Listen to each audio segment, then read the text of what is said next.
કાંકરા તાલુકાના કંબોઈ ગામના ખેતર વિસ્તાર સમાયજાળમાંથી લાકડાના કેબિનમાંથી ચાઇના દોરીના જથ્થા સાથે એકની કરાઈ અટકાયત।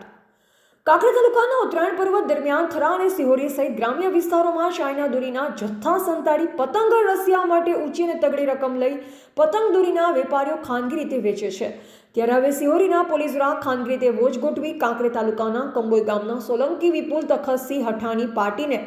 ચાઇના દોરીના જથ્થા સાથે ઝડપી પાડી સિહોરી પોલીસ મથકે લાવી કાયદેસરની કાર્યવાહી હાથ ધરવામાં આવી, જેમાં 24 રીલ ફિરકી જેની અંદાજિત કિંમત ₹12,000ના મુદ્દામાલ કબજે કરી કડક કાર્યવાહી હાથ ધરાઈ છે। જેમાં સૌથી અગત્યની બાબત વિશે વાત કરીએ તો સરકાર દ્વારા ઉત્તરાયણ પર્વ દરમિયાન પક્ષો માટે સ્પેશિયલ ઓપરેશન કેમ્પ કરવામાં આવે છે અને જીવદયા પ્રેમીઓ પણ ઉત્તરાયણ પર્વ દરમિયાન પક્ષો માટે જોખમી ચાઇના દોરી તેમજ આકાશમાં ઉડતા પક્ષીઓને બચાવવા માટે અભિયાન ચલાવી રહ્યા છે। ત્યારે હવે અમુક અંશે સાદી દોરીની આડમાં ચાઇના દોરીનું વેચાણ કરી પશુ પક્ષી અને માનવ જીવન માટે જોખમકારક એવી ચાઇના દોરીનું વેચાણ કરનાર લોકો સામે સિહોરી પોલીસ સ્ટેશનના પીઆઈ મેહુલ કોટવાલ દ્વારા કડક સૂચના આપી બિન અધિકૃત રીતે ચાઇના દોરીનું વેચાણ કરનાર લોકો સામે કડક પગલાં લેવા જણાવ્યું છે।